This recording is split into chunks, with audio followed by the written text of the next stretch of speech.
அழகிய அன்பு சேனலுக்கு உங்களை அன்புடன் வரவேற்கிறேன். இந்த வீடியோவில் என்ன பார்க்க போகிறோம்னா, டெல்லியிலேருந்து என்னுடைய தோழி இதய தாமரை சென்னை வந்திருந்தாங்க. எங்களுடைய மீட்டிங் ஸ்பாட்டே ஜிஆர்டியாக தான் இருக்கும்.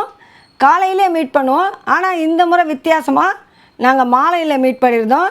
அதற்கு முக்கிய காரணம் என்னென்னா, என்னுடைய மகனுக்கு 2ஆம் ஆண்டு கல்லூரி தொடங்கியதால் அவரால் முதல் நாள் லீவ் போட முடியாது அப்படின்னு சொல்லி நாங்கள் ஈவினிங் மீட் பண்ணியிருந்தோம். என் பிள்ளைங்களெல்லாம் சேர்த்து பார்க்கணும் அப்படின்னு அவள் விரும்பியிருந்தா. அதனால் அவளும் இந்த மாலை நேரத்தை நாங்கள் ஃபிக்ஸ் பண்ணியிருந்தோம். எனக்கு உடல்நல சரியில்லாத பொழுது அவள் பார்த்தா, அடுத்த முறை நீ என் கூட நல்லா சந்தோஷமாக உடம்பு தேத்திட்டு வரணுண்டி அப்படின்னு சொல்லியிருந்தா. அது போலவே ஓரளவு எனக்கு உடம்பு பரவாயில்லை. இப்போ நாம் 2 பேரும் ஒரே மாதிரி சேரீ கட்டணும்னு சொல்லி அவள் தான் வாங்கி அனுப்பியிருந்தா.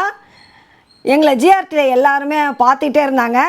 நிறைய பேர் எங்ககிட்ட சொன்னாங்க, உங்கள் 2 பேருடைய புடவை ரொம்ப சூப்பராக இருக்குது, நைஸ் செலெக்ஷன் அப்படின்னு சொல்லியிருந்தாங்க. எங்கும் தமிழ் எதிலும் தமிழ் அப்படின்ற மாதிரி எங்கள் புடவையும் தமிழாக இருக்கணும்னு சொல்லி நாங்கள் இந்த முறை செலக்ட் பண்ணியிருந்தோம். நாங்கள் என்னெல்லாம் பர்ச்சேஸ் பண்ணணும் அப்படின்னு நினச்சிட்டு ஜிஆர்டிக்கு வந்திருந்தோமோ, நாங்கள் நினச்சபடி எங்களுக்கு மனநிறைவாக எல்லாத்தையும் பர்ச்சேஸ் பண்ணியிருந்தோம். அதுவே மிகப்பெரிய சந்தோஷமாக இருந்தது.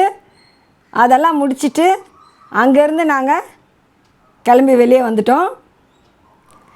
ஜிஆர்டி வாசலில் ஒரு திருஷ்டிக்காக பூசணிக்காய் வச்சுருந்தாங்க. எங்களுக்கும் திருஷ்டி படக்கூடாதுன்னு சொல்லி நாங்கள் பூசணிக்காவை எங்கள் பக்கமாக திருப்பி வச்சுட்டு அதுக்கப்புறம் திருப்பி வச்சுட்டோம். என் மகன் சொன்னார், நானே கருப்பு சட்டை போட்டு உங்களுக்கு திருஷ்டி கழிக்க வந்திருக்கேன். இந்த திருஷ்டி பற்றி பேசுகிறதெல்லாம் ஒரு ஃபன்னுக்காக தாங்க. என்னை பொறுத்தவரை நான் எப்பொழுதுமே நேரம் காலம் எதுவுமே பார்க்கவே மாட்டேன். எல்லா நேரமும் எல்லா நாட்களுமே இறைவனுடைய படைப்பில் ஒரு சிறந்த நாட்கள் தான். அதை முடிச்சுட்டு நாங்கள் அப்படியே அங்கேருந்து கிளம்பி டின்னர் சாப்பிட வந்திருந்தோம்.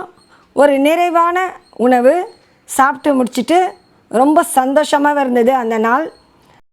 வாழ்க்கையில் ஒவ்வொரு நாளையுமே நம்ம சந்தோஷமாக கடந்து போகணும்.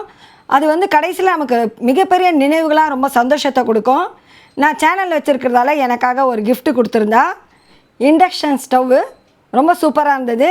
இதுவரை நான் பயன்படுத்தினதில்லை, ஏன்னா எனக்கு அது தேவைப்படல. என் தோழி எனக்கு அன்பளிப்பாக கொடுத்ததால நான் வேண்டான்னு சொல்ல முடியல. மொட்டை மாடியிலலாம் நீ வீடியோ பண்ணணும் அப்படின்னு சொல்லி இதை கொடுத்துருந்தா. இந்த வீடியோ உங்களுக்கு பிடிச்சிருந்தால் லைக் பண்ணுங்கள், கமெண்ட் பண்ணுங்கள். மறக்காமல் அழகிய அன்பு சேனலை சப்ஸ்கிரைப் பண்ணுங்கள். மீண்டும் சந்திப்போம்.